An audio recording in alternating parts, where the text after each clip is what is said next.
Thank you for the warm welcome. It's going to be a different kind of speech tonight. I've been giving mostly campaign trail style speeches, but this is a different type of conversation we're going to have tonight about what I see as an interesting, friendly, intellectual rift within our own America First national conservative movement. But before I get into that rift, I want to say a word about the man who I hope we are going to be successful in putting back in the White House. Donald Trump is not only the 45th, but the 47th President of the United States.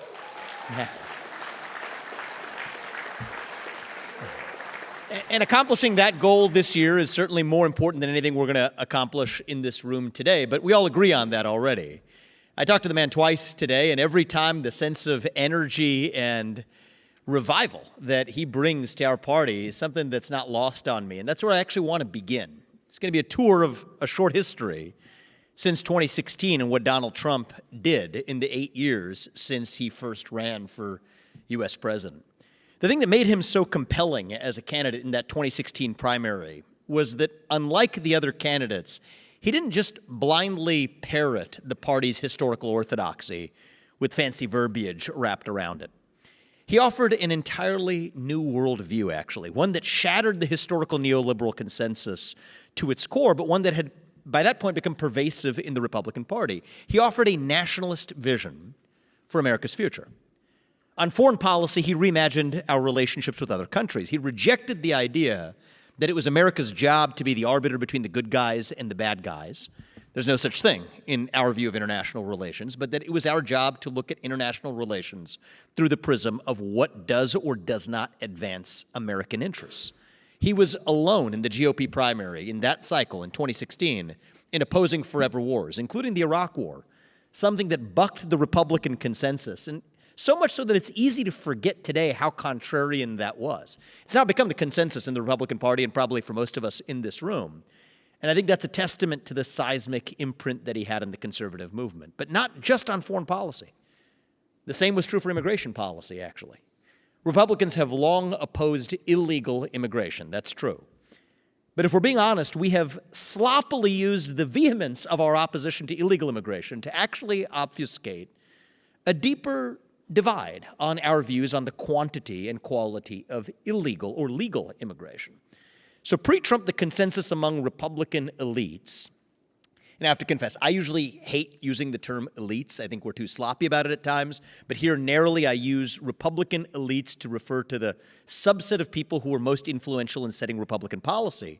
The consensus among those Republican elites was that immigration policy was an extension of economic policy. Do whatever maximizes the size of the economic pie, period. If companies could reduce their marginal costs with high-quality skilled labor, then bring that into the maximum, and we should design an immigration system that maximizes the ability of companies to do that. That was the old worldview. But by contrast, the nationalist view at the time was different. It said that immigration policy is tantamount to labor policy.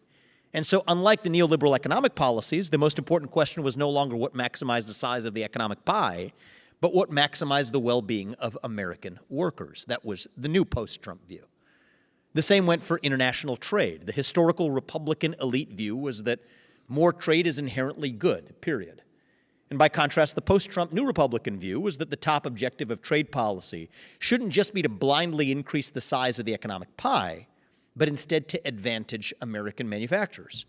Again, this bucked the consensus in both major parties. So just as Trump reframed foreign policy through the lens of what advanced American interests, just as he reframed immigration policy through the lens of what advanced American workers' interests, just as he reframed trade policy through the lens of what advanced our manufacturers' interests, that's what actually made him a true leader in 2016, is that he challenged an existing status quo, an entire existing system. He offered a new vision.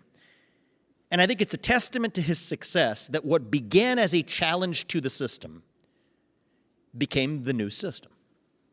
But I think where we are today, nearly a decade later, we're seeing a version of that same old problem present itself in a new way. They say if you care about somebody, you tell them the truth. If you care about yourself, you tell them what they want to hear. I prefer to challenge audiences rather than to show up with audiences and tell them what they want to hear. And I spoke at the Libertarian Party's convention, and I challenged the Libertarians with views that I think buck the Libertarian Party's view, but I'm going to do the same thing in this room today. Today, I think we're seeing a lot of Republicans step up and utter phrases. I travel the country on the campaign trail for down-ballot candidates trying to help them, and I'm seeing a pattern that concerns me, actually. We see candidates utter phrases like America first. We're the party of the working class, that we need to make more things here, without actually stopping to answer the question of why we're uttering these things, without stopping to ask what these phrases actually mean. And I don't think that's a good development. Uttering phrases out of habit, out of muscle memory, rather than remembering why we utter them, I don't think is a good development for any movement. And I think an important part of the reason why the historical neoliberal consensus failed our country was not just that it failed to predict certain adverse consequences of its policy prescriptions. After all, no economic or political theory is ever perfect. I think the thing that was the deeper problem with the old neoliberal consensus was the intellectual laziness and capture through which it earned its staying power. Even after the '08 financial crisis, you'll remember, the neoliberal consensus on immigration, on trade, on foreign policy became so codified as dogma in the Republican Party that our own Republican presidential candidates, from George Bush to John McCain to Mitt Romney, didn't know exactly why they were saying the things they were saying. All they knew is that they were supposed to say them. And I'm keen to make sure that we don't make that same mistake in our own America First movement today. So this evening I'm going to, as I said, give a not quite a campaign-style speech, but to focus on a different question. It's not the urgent question of who wins the election this year, the less urgent but no less important question of where the America First movement is actually going to go or ought to go after what I hope is a successful second Trump term. It's not a rah-rah speech. My goal is to actually tonight just illuminate what I view as this growing, healthy, but existent rift between what I call the national protectionist direction of the future and a national libertarian direction for the future. Both of them reject the historical neoliberal consensus on foreign policy, on trade, and on immigration, but for different reasons and with very different implications for the future direction of America First policy. And these are two different worldviews which I believe do have, or at least should have, a home within national conservatism. And I believe that the national conservative movement will be most successful if we actually understand these rifts rather than to pretend that they don't actually exist, and to surface the common ground between them as well, which I think is greater than their differences in their rejection of the historical 20th century neoliberal consensus. So with that, let's start with the issue of international trade to understand the different views and get them on the table. The historical neoliberal consensus on trade is that more trade is good for at least two independent reasons. The first is that international trade maximizes the size of the global economic pie, and the second is that we could use international trade as a vehicle to spread democracy to places like China.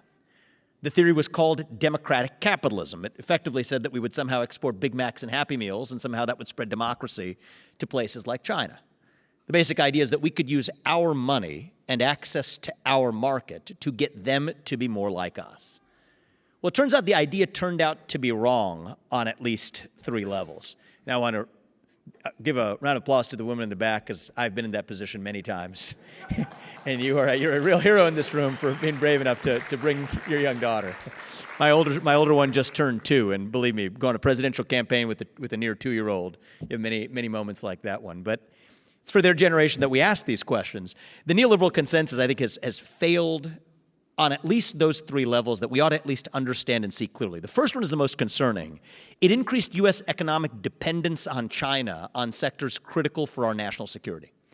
So the little-known fact is today, over 95% of the ibuprofen in our medicine cabinets come from none other than China. And as a reminder, that is the same country that concocted a man-made virus in a lab and by one means or another released it to wreak havoc on the rest of the world, including our own country. The same country that is knowingly exporting precursors to synthetic fentanyl to Mexican drug cartels, whose entry into the United States is killing upwards of 70,000 to 80,000 Americans on our own homeland and our own soil as we speak. That's the same country that we're relying on for 95% of the ibuprofen in our medicine cabinets and a good portion of the rest of the pharmaceuticals that we take to keep Americans healthy. That doesn't make any sense.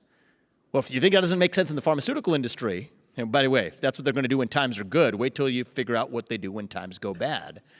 More concerning is the fact that the U.S. military, it's a little known to many Americans, depends on China to provide inputs for our own military equipment and the weapons that we actually use. Over 40% of the semiconductors used in Department of Defense weapons systems are actually imported from China, which is the largest supplier of technologies deemed as critical for the Army, Navy, and the Air Force. It's well known now that Chinese-made drones can be remotely reprogrammed to spy on our critical infrastructure all the way from Beijing. And I think these are real national security threats that were unforeseen consequences of the neoliberal trade policy that said that more trade was good. Raytheon's CEO last year shockingly said that this is why we need to make nice and make friends and play, what was the exact word, get along with China. Yet it raises the question of why on earth we are stockpiling these weapons, if not to protect ourselves in a scenario of, God forbid, a major conflict, and ask ourselves what exactly that adversary would do in that scenario of conflict. I don't think it takes a four-star general to tell you that if, God forbid, we are in a conflict scenario with China, they're not going to continue to supply the very military equipment that we're going to be using to fight them in that hopeful war that we never encounter. So I think that that's the first place. And by the way, for the libertarians in the room, if there are any, Friedrich von Hayek would have agreed with me on this too. He believed that it was perfectly appropriate for a nation, even committed to free trade, to not depend on an adversary to provide its own military equipment. It just doesn't make any sense. So that's the first place where the neoliberal consensus got it wrong, was U.S. dependence on China, an adversary, for certain sectors from pharmaceuticals to a military-industrial base critical to our own security. The second place where they missed the plot, though, was it also had an inadvertent effect of creating a false moral equivalence between the United States and China. I'll give you a couple of examples to give you the actual texture of this. In 2020 to 2021, when Xi Jinping was pressed by international actors about the Uyghur human rights crisis in the Xinjiang province of China, the first thing he often said in those interviews was that Black Lives Matter shows that the United States is no better. This wasn't an accident. Just that same year in 2021, Yang Jiechi faced off with Tony Blinken, our little puppet of a Secretary of State, at the Alaska Summit, and spent a 15-minute opening monologue lambasting him in the United States, where China called on the U.S. to be more proactive on protecting human rights and to stop slaughtering, that is his word, not mine, stop slaughtering black Americans. This would be laughable if it weren't for the fact that our own companies, from Nike to Airbnb to BlackRock to JP Morgan Chase, were in those years effectively saying the same thing, criticizing social injustices in the U.S. without saying a peep about actual atrocities in China, which in turn creates a false moral equivalence between the United States and China, which in turn erodes our greatest geopolitical asset of all, which is not our nuclear arsenal, but it is our moral standing on the global stage. And third, so that's the second area where the neoliberal consensus missed the plot. First is the dependence on China. Second is the new class of international moral arbiters in the economy that create a false moral equivalence between the United States and China. And then third, and most subtly, it was the rise of international bodies that imposed constraints on U.S. companies, particularly climate-related constraints and social constraints on U.S. companies that weren't applied to Chinese companies. In the international climate negotiations, China conveniently characterized itself as a developing nation, despite being the second largest economy in the world and a military that, if we're being honest, is potentially on parity with that of the United States, classified itself as a developing nation. And as a result, China and much of the rest of the world burned more coal last year than in any year in its history, while the United States forcibly burned less coal than we ever have in our own history, one of the major sources of baseload power generation for our electric grid. And the economic impact of this can't be overstated. So in those three ways, the neoliberal consensus missed the plot, certainly with respect to the U.S. relationship with China. Now, the national protectionist answer to this recognizes those failures and risks of the neoliberal view. But it commingles those concerns with a totally separate concern about protecting American manufacturers from the effects of price erosion from foreign competition, including but not limited to China, to stop other countries from flooding our market with their products, and imagines an industrial policy that allows us to use taxpayer resources to purposefully subsidize certain critical areas for American production where we're less competitive today. That is the national protectionist direction that I described at the outset. By contrast, the national libertarian view is different. It is focused exclusively on eliminating U.S. dependence on China in those critical sectors for U.S. security. But here's the rub. If we're really serious about decoupling from China in those critical sectors, from pharmaceuticals to our military-industrial base, that actually means more, not less, trade with allies like Japan, South Korea, India, the Philippines, Vietnam, Mexico, and other countries around the world. And I think that that's an irreducible trade-off because there's no way to actually seriously decouple from China in those areas that are critical for U.S. security interests, at least for the foreseeable future, without nearshoring those supply chains to allies. Yet if your top objective is to protect American manufacturers from the effects of foreign competition, then you're necessarily extending the time period it's going to take to actually decouple from China in those critical sectors. There's no free lunch. It comes down to a slight difference of priorities. 90% of the policies might be the same, but the prioritization that leads us there is a little bit different between the national protectionists and the national libertarians. So the bottom line on trade here, on the issue of trade before I move to immigration, is this. The neoliberal consensus was wrong because it ignored the national security implications of increasing U.S. dependence on China in certain critical sectors, particularly our military-industrial base. But if we're really serious about reducing our economic dependence on China, not just talking about it, but actually serious about doing it, that necessarily means more, not less trade with other allies. But if your top priority is to protect American manufacturers from the effect of foreign competition, then that impedes our ability to decouple from China in those critical sectors on the fastest time frame possible. That's the simple but uncomfortable truth. And I think our movement will be stronger if we're able to have the debate about the trade policies we do or don't favor on that basis. So I'm going to open this up at the end to Q&A, and I expect and hope for challenging questions to the view that I've presented here on trade. But first, in finishing up the areas that I'd like to review in the speech section of this, I'm going to move to the issue of immigration. The historical neoliberal consensus on immigration is that legal immigration is inherently good because it allows companies to reduce the costs of production to achieve the same level of overall output, which in turn has the effect of increasing the size of the overall economic pie.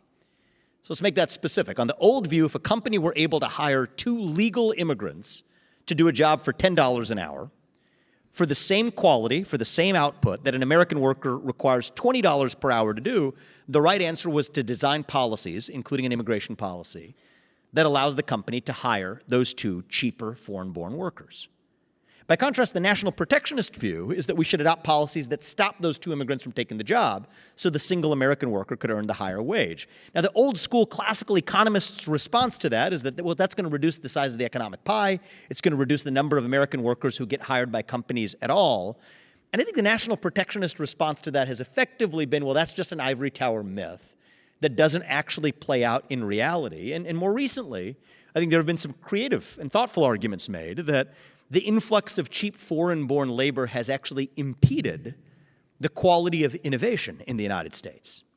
So, for example, when McDonald's is able to hire cheap foreign-born workers, they're less likely to innovate with digital kiosks at their shops. Instead, what they're able to do is now use those digital kiosks. There might be fewer American-born workers who are operating them, but they're going to be paid that $20 instead. This is an argument recently and thoughtfully made by my friend J.D. Vance in his recent interview with Ross Douthat in the New York Times. That is the national protectionist position. So the old neoliberal view, what it viewed as immigration policy as inextricably linked to economic policy, where the sole objective was economic growth. Where the national protectionist view, historically viewed as the NatCon view here, in response to that said that, you know what, we're going to view immigration policy as inextricably linked to labor policy. And we're seeing that in a lot of the statutes that are being proposed. A number of Republican senators have actually favored raising the federal minimum wage by over 50%. And one of the bill's co-sponsors in that case expressly said that raising the minimum wage to $20 an hour would make it more difficult for a company to replace a native-born worker with an immigrant who would work for less. Agree or not, that's an important part and parcel of the national protectionist position. The national libertarian position rejects the historical neoliberal consensus too, but on different grounds. The United States is not just an economic zone. This is what puts the national into national libertarian. We're a nation bound by a common set of civic ideals, shared citizens who share not just a geographic space, but a common set of ideals that unite that country. one that we've badly lost in the United States of America today. We are in the middle of a national identity crisis. We have lost our sense of who we are as citizens of this nation, and sloppy immigration policies have only worsened that crisis. So the right immigration policies would be those that look after the security interests of the United States, amounting to a hawkish position, of course, on the border and on illegal immigration. But it would also look after preserving the national identity of the United States, manifest in the form of greater screening requirements for legal immigrants that screen not just for their ability to make economic contributions, but also for their willingness and readiness to adopt and share American values during their time here, values that are enshrined in the U.S. Declaration of Independence and the U.S. Constitution. That necessarily means heightened civics exams, not just for citizenship, but even for green cards and other forms of entry. Necessarily means the elimination of dual citizenship as a category altogether, the idea that you could pledge allegiance to two nations at once. It necessarily means, in my opinion, the adoption of English as the national language of the United States. A nation founded on ideals can't exist if you can't communicate those ideals to one another. And it further means ending birthright citizenship for the kids of illegals in this country, because an important part of the American national identity is that we believe in the rule of law. That is who we are as Americans. For similar reasons, I actually, by the way, just going on an aside here, I don't know if all of you will agree with this or not, but I actually favor civics exams, the same ones that we require of immigrants before they're able to vote in this country. I actually favor the implementation of civics exams for every high school senior who graduates from high school before they're able to cast a vote as well, because if we require it of immigrants, we should require it of ourselves. I think our lack of a shared national identity in the United States is one of the greatest threats to the continued existence of our republic.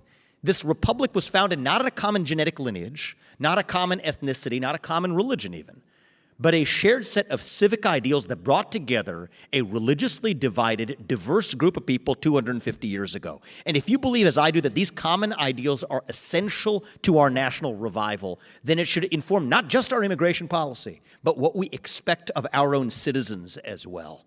So to a national libertarian, and I think I'm blowing my cover here, but that's the camp I fall in, the top objectives here of U.S. immigration policy are to protect U.S. national security, to preserve U.S. national identity, and to promote U.S. economic growth in that order.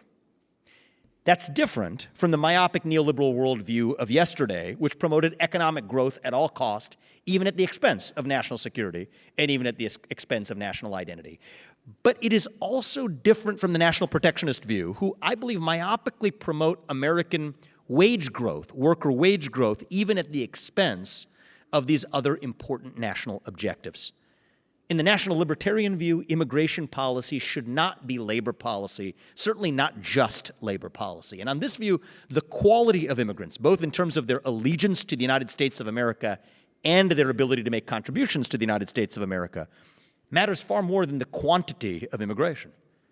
With more stringent screening of those immigrants for loyalty, for civic knowledge, confirmation of their ability to make contributions, there would almost certainly be fewer, far fewer immigrants entering the United States by reducing chain migration, asylum seekers, and refugees. But I think that's the right way to, in a principled way, achieve that objective rather than arbitrary and, I believe, sloppy numerical caps on the numbers of immigrants that enter on a given year. So here's the bottom line on immigration policy. Entering the United States of America is not a right, it is a privilege. And with that privilege comes a duty to this country. Immigration policy is summarized for me in three simple maxims. No migration without consent. Consent should only be granted to migrants who benefit America and who share American national values. And migrants who enter unlawfully without consent must be removed. It's that simple on immigration policy. But we have to be tethered to the first principles for actually carrying it out. And that means we're going to have to turn most immigrants away. I mean, the reality is, the Center for Immigration Studies actually put these numbers out. So approximately 700 million people would enter the United States today if we actually did have open borders. So the reality is the overwhelming majority of immigrants are going to have to be turned away, but it won't be because domestic labor unions are afraid of foreign competition. It'll be because we have national boundaries and a national identity and a rule of law to preserve in the United States of America. And I think it's worth seeing the difference between those two justifications, even if they get us to, if not the exact same place, to mostly the same place in the end. And that brings me to the most important difference of all between the national protectionist wing and the national libertarian wing, which is our attitudes to the regulatory state itself. This is a topic that's near and dear to my heart. The national protectionist view, I believe at its core, believes in reshaping and redirecting the regulatory state to achieve objectives that advance the interests of American workers and American manufacturers.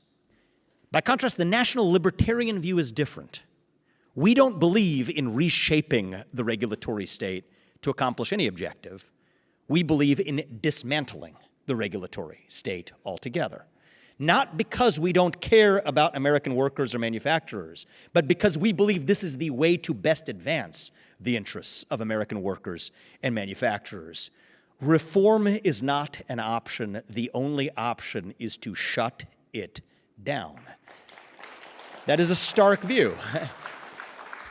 And while I appreciate the applause, I think it's worth noting where the rubber hits the road, because I do think even in this room, or certainly in our movement, a movement amongst friends that reject the historical neoliberal consensus, I do think when push comes to shove, there is a diversity of our commitments to actually seeing it through. I don't mean this metaphorically, shut it down. This isn't deep state bashing, normal verbiage stuff, all right? This is how serious are we about actually getting in there and shutting it down. National protectionists, many, believe in expanding the scope of certain agencies like the FTC. Many national protectionists believe that Lena Khan is doing a good job. And I give credit to those who are actually courageous enough to be principled to their own convictions to actually verbalize that. They believe the FTC's job isn't to simply focus on the historical objective of consumer protection, but to focus more broadly on what we might call fair competition. By contrast, the national libertarian, and I share this view, believes that a government regulator should not be empowered to pass judgment on what does or does not count as fair competition. Certainly not without going through the constitutionally ordained lawmaking process of Congress, delegating it instead to an unconstitutionally unelected federal bureaucrat. The same thing goes for other less discussed agencies, the CFPB, the Consumer Financial Protection Bureau, or the Department of Transportation. National protectionists believe that the failure of poorly run companies in regulated industries like aviation and railroads means that we need more regulations to protect workers and passengers in those industries. It's a reasonable view. But it's a different view than mine, where the national libertarian believes that the regulatory state was the root cause of those failures in the first place. To be clear, we all agree that it is utterly unacceptable for American companies or government contractors like Boeing to build airplanes with doors that fly off mid-flight, or trains that contain toxic chemicals flying off the rails in places like East Palestine in my home state of Ohio. But we differ in our diagnosis of the problem, and therefore in our respective vision of the ultimate solution. Take the CFPB. A lot of good national conservatives in the protectionist camp, people we know and love, have introduced bills at aiming to protect consumers from higher credit card interest rates, setting a ceiling at 2 percentage points below the average credit card's APR. You could debate the policy merits. I personally think there are some significant issues with that. Most average credit cards could actually be deemed illegal if that law were to pass. You could risk cutting off hardworking Americans from the credit market. But put aside the policy debate on the merits, the deeper issue is that laws like this would expand and empower agencies like the CFPB, which was created in the post-2008 Dodd-Frank Act and was inaugurated by none other than Elizabeth Warren. The agency is supposedly self-funded. It's actually a misnomer. It all is footed by the taxpayer in the bill in the end, but that's a discussion for another day.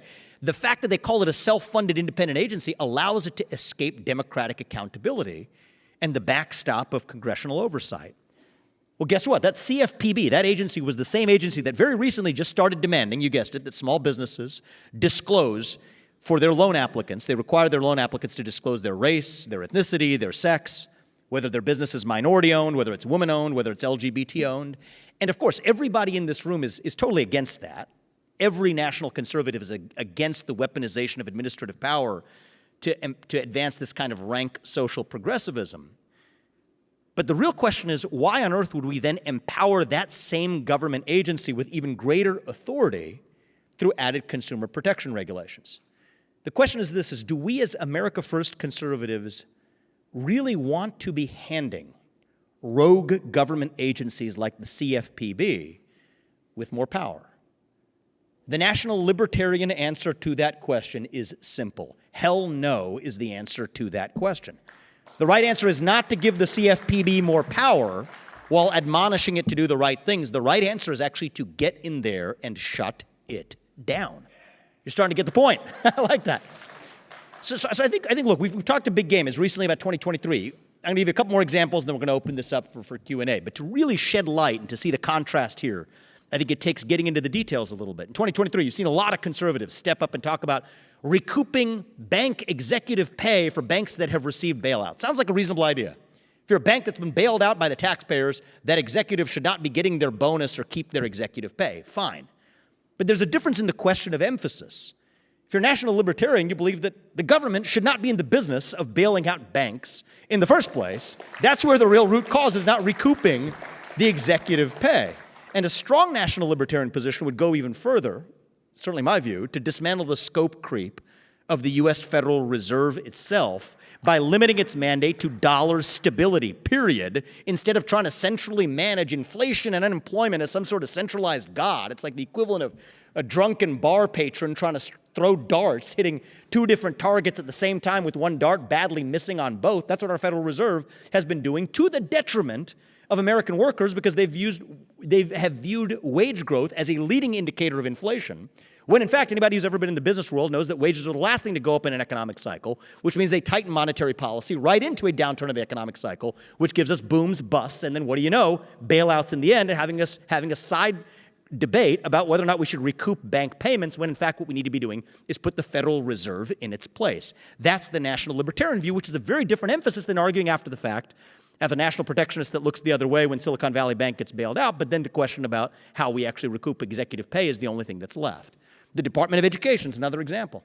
The national protectionist view is we've been paying too much for four-year college degrees and subsidizing that. I agree with it.